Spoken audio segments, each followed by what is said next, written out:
Looking ahead, tomorrow the American flag will rise over the embassy in Cuba. Cubans are already celebrating the renewed relations. Secretary of State John Kerry plans to be there for the historic event. And ABC Action News reporter Jacqueline Inglese reports at least a dozen Tampa Bay residents will be there as well to see history.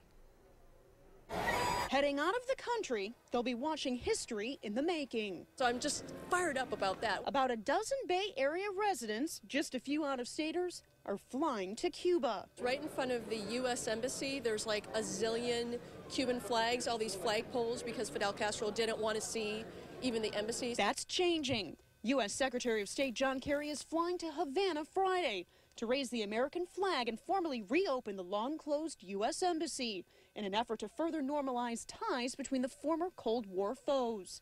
No U.S. Secretary has visited Havana since 1945. It should be interesting to see where they're going to put the flag and how that's going to work. But this trip is not just for pleasure. With diplomatic relations between the U.S. and Cuba being restored on July 20th, local business owners are going to research the area to see what they can offer clients.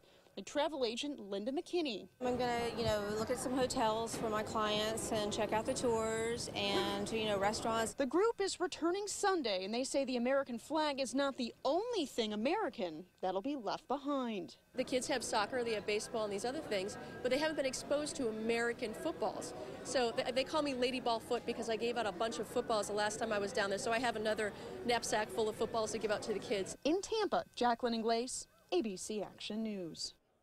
And Fidel Castro marks his 89th birthday today by insisting the United States owes Cuba many millions of dollars because of the half-century-old American trade embargo. Castro is now speaking out in an essay published in Cuba ahead of the reopening of the U.S. Embassy.